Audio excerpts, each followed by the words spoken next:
part 3 membuat sayur bayam jo sambal compu-compu.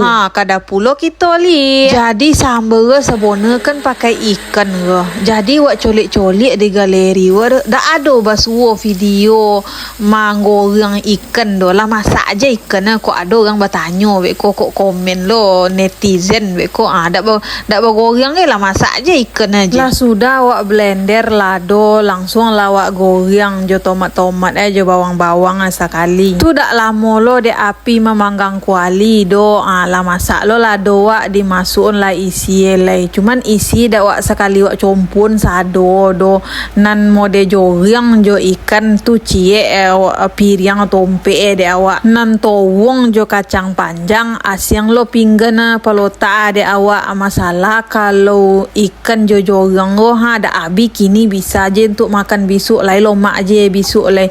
Tapi kalau kacang panjang jo towong besok dak abi kini do tinggal untuk besok dak lomak raso le do. Kecek pengguna awak takolah tagodang pinggan ngo kiro yo lah melanjung tinggi-tinggi payah mamui ene tu awak banyakan lado araka ikan jo joreng nan kacang panjang jo towong awak ngene lado lokek-lokek aja ni lah masak sambal wak makan siang wak lay. Biasa sambal masak balotaan di bawah songkok kini dak pakai songkok awak le do pakai tompek sambal na belenggek-lenggek nak jan banyak makan tompek. Kiro dek katenggi ungguk sambal awak kiro atas Sunda wak runtun lah gunung itu dulu baru temuek masuk ke dalam. Nah nasi untuk abang kadiantan ka kodai lah babungkui lah bamasun so kotak-kotak masun so asoy awak antar lah nasi itu makan siang abang wak dulu tu dilap-lap lah meja ngenek lu. Sampai di siko video wak dulu kawan-kawan.